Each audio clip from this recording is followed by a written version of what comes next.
Bonjour à tous, j'espère que tout le monde va bien. On va continuer l'étude sur la perfection chrétienne ou la sainteté. On est rendu au point 4. On parlait celui qui aspire sérieusement à la perfection chrétienne y arrivera certainement, quoique lentement. Commençons avec un signe de croix. Au nom du Père, du Fils et du Saint-Esprit. Amen. Jésus-Christ a dit en effet, bienheureux ceux qui ont faim et soif de la justice, car ils seront rassasiés. Voir Matthieu 5, verset 6. L'effort constant vers la perfection, le désir sincère que l'on en a, y conduisent, dit saint Bernard.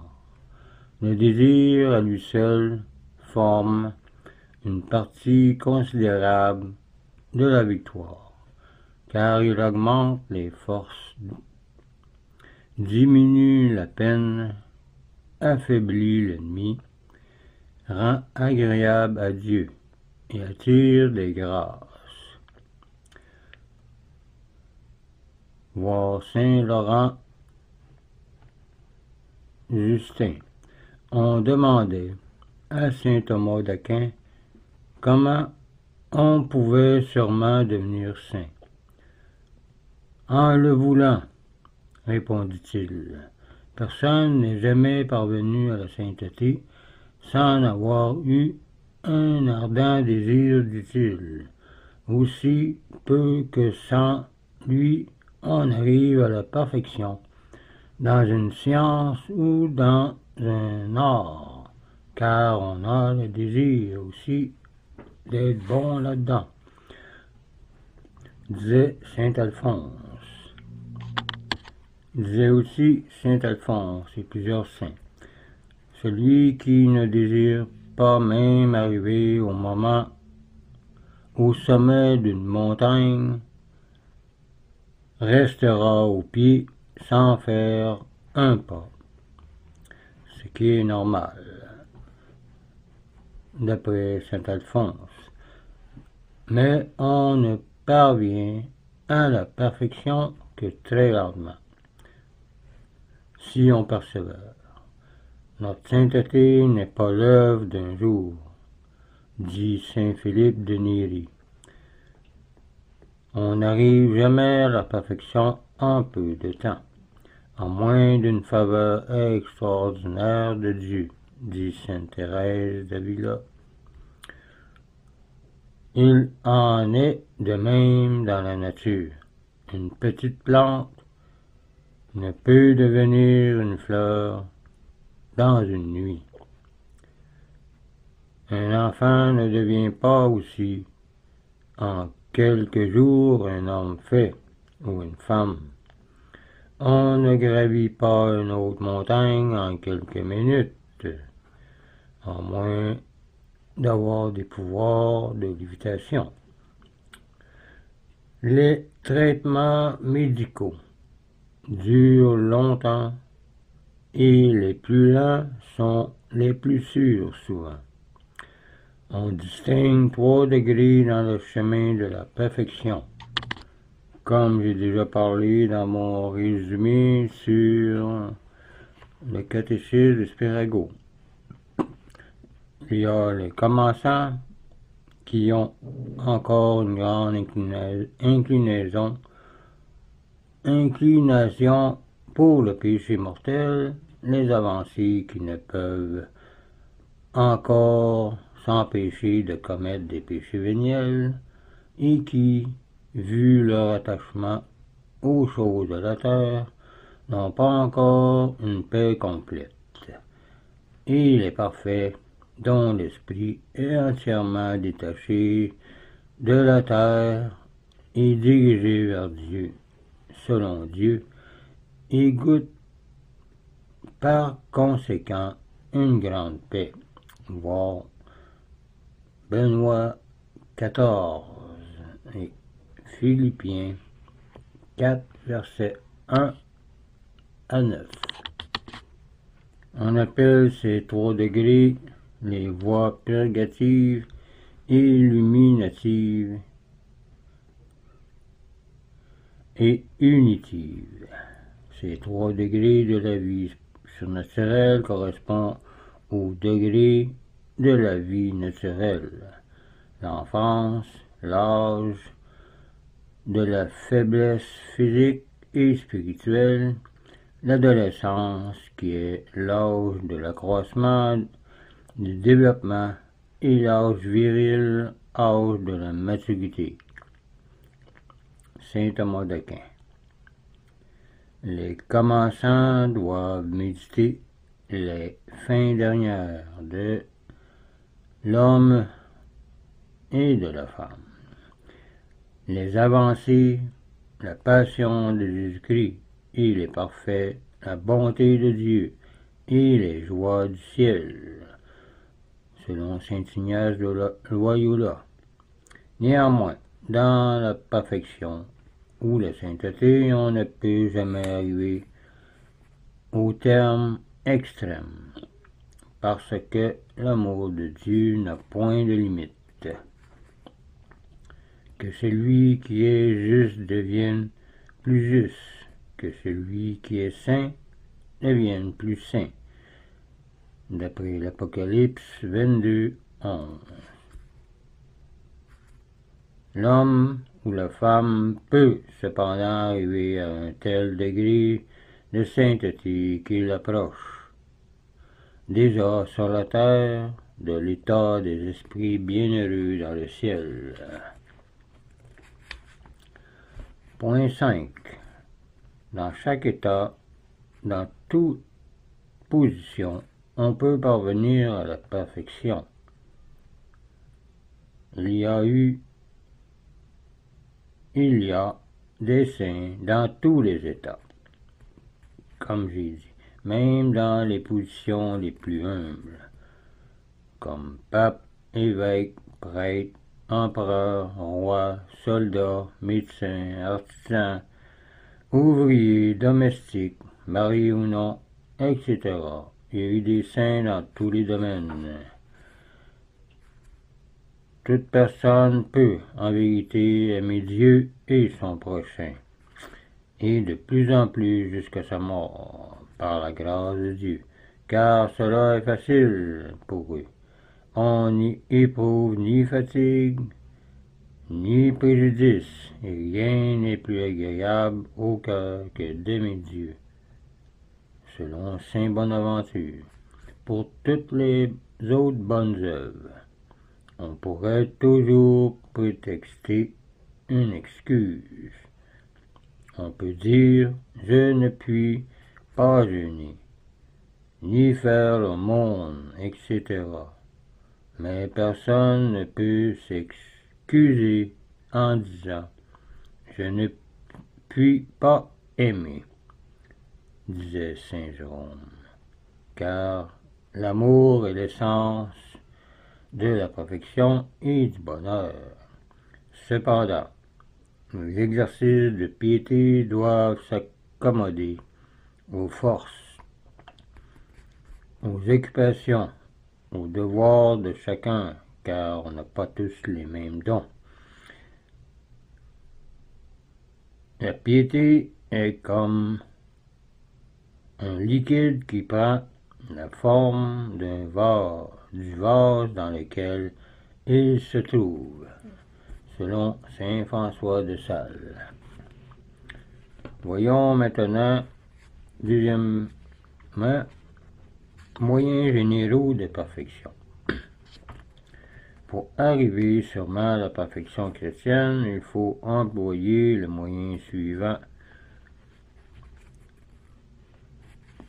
On doit être fidèle dans les petites choses. Par là, on obtient de plus grandes grâces et l'on ne tombe pas si facilement dans le péché mortel. L'aiglon est petit, et c'est de lui que naît le chêne robuste pourtant. Il en est de la vie spirituelle comme de la nature, où l'on voit une petite cause produire de grands effets, un peu comme le grain de moutarde. Faites donc attention aux petites choses, ne volez rien, évitez soigneusement le plus petit mensonge, une parole légère ou blessante, tenez facilement vos promesses, ne prononcez pas légèrement le mot Dieu, etc. Car il ne faut pas prononcer le nom de Dieu en vain dans un des commandements. Celui qui est fidèle dans les petites choses, dit Jésus, obtient de Dieu de plus grandes grâces. C'est à lui que s'adressent ces paroles de Jésus-Christ. Courage, bon et fidèle serviteur, parce que vous avez été fidèle en peu de choses, je vous établirai sur beaucoup d'autres. Voir Matthieu 25, verset 21. Tandis que celui qui est infidèle dans les petites choses perd beaucoup de grâce, et Dieu le punit sévèrement déjà ici-bas, comme il le fit pour Moïse, Zacharie, etc. Moïse, pour avoir douté de la parole de Dieu, fut exclu de la terre promise. Zacharie, lui, en punition de son doute, perdit la parole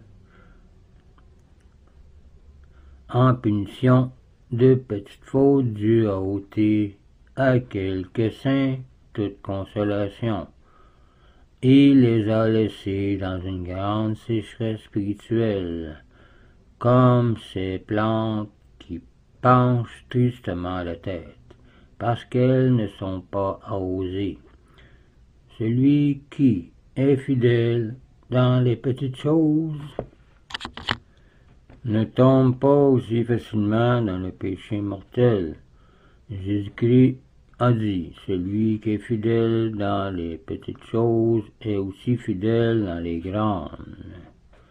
Celui qui est injuste dans les petites choses est aussi injuste dans les grandes. Voir Saint Luc, chapitre 16, verset 10. Aussi, celui qui fait attention aux petites choses avance rapidement. Il en est ainsi dans la vie ordinaire. La plupart des marchands sont devenus riches parce qu'ils ont veillé aux petits détails. Selon saint Ambroise, tout ce qui est grand provient d'un assemblage de petites choses. Saint François de Sales. Un amas de grains de sable a formé une montagne. Les petits ruisseaux ont formé un fleuve. Beaucoup de maisons, une ville, une multitude d'arbres, une forêt. Voulez-vous devenir grand?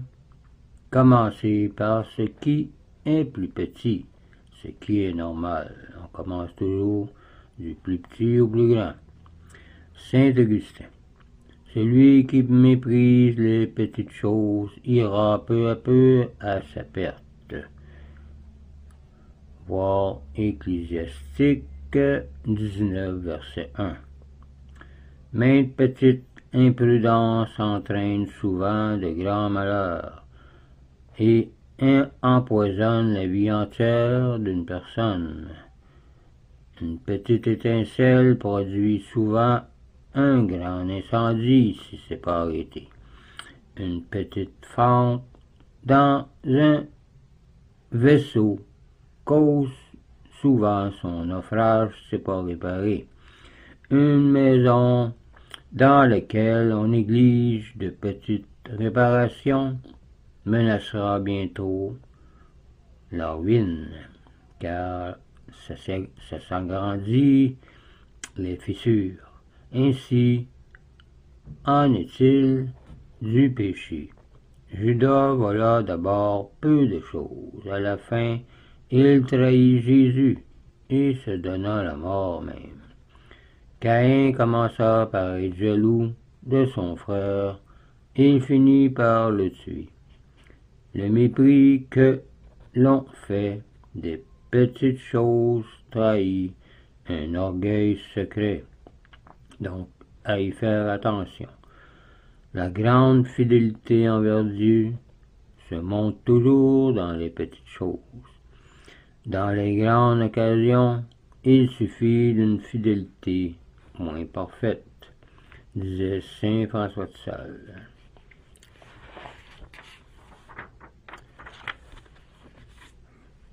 Point 2. Dans le moyen généraux de perfection, on doit s'exercer à se dominer soi-même. Il ne faut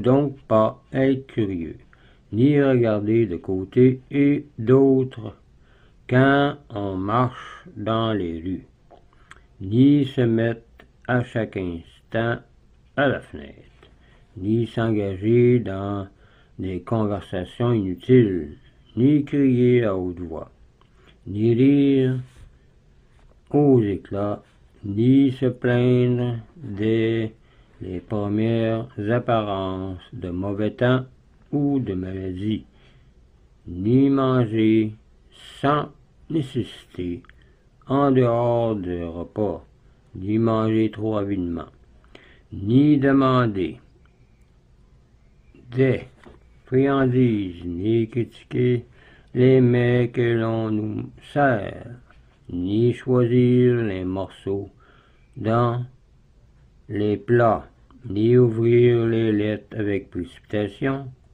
ni dormir trop longtemps, ni parler de soi sans raison, ni contredire personne sans motif grave.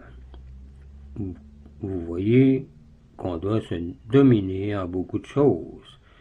Il faut aussi s'interdire certains entretiens et se retirer de temps en temps dans la solitude afin d'avoir un cœur à cœur avec Dieu dans la prière. Ces mortifications sont faciles. Les saints sont imposés de bien plus sévères que l'on ne peut pas recommander indifféremment à tous, car à chacun sa vocation. Jean-Baptiste pratiqua l'empire sur lui-même et au plus haut degré. Saint Paul dit de lui-même: je châtie mon corps et je le réduis en servitude, afin de ne pas être éprouvé quand j'aurai prêché aux autres. Voir 1 Corinthiens 9, verset 27. Le renoncement à soi-même est, à proprement parler, un jeûne. Il est même souvent plus utile que l'abstinence des aliments. C'est une sorte de martyre, disait saint Bernard. N'est-ce pas un martyre, dit saint Grégoire, de jeûner au milieu de l'abondance des mets, de sentir au milieu des richesses le fardeau de la pauvreté? Saint Grégoire le Grand disait: celui qui peut se dominer est un roi, car il commande à ses désirs au lieu de se laisser entraîner par eux. C'est un vainqueur qui remporte la victoire sur ses mauvais penchants, et cela sans répandre de sueur ni de sang, disait saint Cyprien. on peut appliquer aux personnes mortifiées ces paroles de l'Écriture. Heureux ceux qui meurent dans le Seigneur, disait saint Ambroise. Le renoncement à soi-même est le caractère propre du chrétien. Celui qui veut me suivre, m'imiter, dit Jésus-Christ, doit se renoncer lui-même, prendre sa croix et me suivre. Voir Marc 8, verset 4.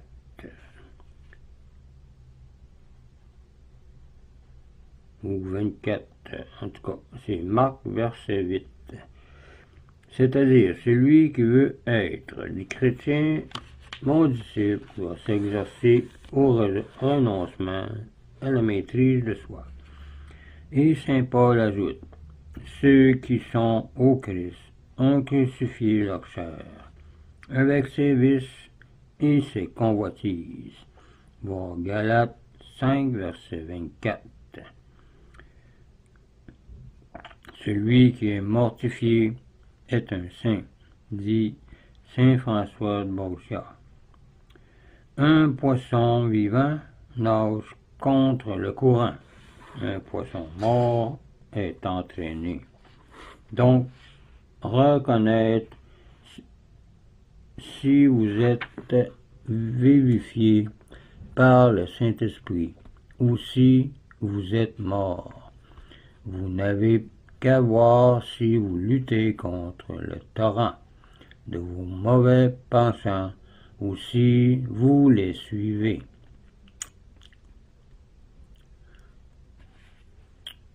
Donc, ce serait tout pour aujourd'hui. La prochaine fois, on va continuer sur les moyens généraux de perfection et on va parler de l'exercice du renoncement à soi-même. Notre intelligence est éclairée, notre volonté s'affermit contre le mal et l'âme acquiert une paix véritable. Et on verra aussi, il faut éviter tout excès, surtout dans les repas et les conversations. Donc, je vous laisse là-dessus, je vous dis au revoir et union prière.